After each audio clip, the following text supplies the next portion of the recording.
আজি ডিমৰীয়া সাংবাদিক সন্থাই আহি আমাৰ জ্যেষ্ঠসকলক যি আদৰ সম্ভাষণ জনাইছে, সাদৰ সম্ভাষণ জনাইছে, তাৰ বাবে আমি চিৰকৃতজ্ঞ।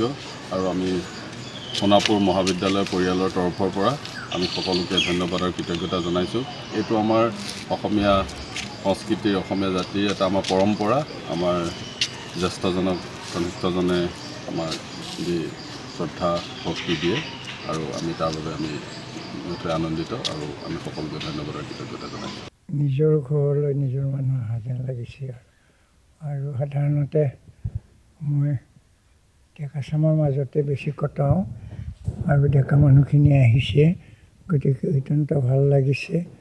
সংস্কৃতিয়ে জাতি এটাৰ পৰিচয় বুলি কয়, গতিকে সংস্কৃতিয়ে জাতি এটাক পৰিচয় দিয়ক আৰু আমাৰ যিটো দুই এটা গুজব উঠে বা কিবা উঠে একো কৰা নাই, সেইটো যাতে আমি ভাল কামৰে ধৰি নিকা কৰিব পাৰোঁ।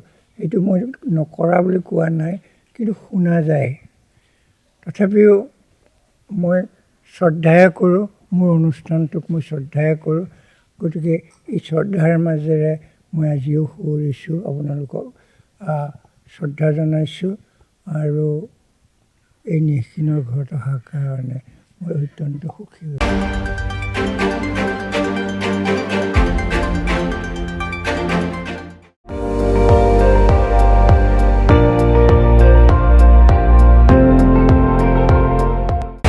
আপুনি চাই আছে ND24, সৰ্বশ্ৰেষ্ঠ নহয় সৰ্বোত্তমৰ দৌৰত।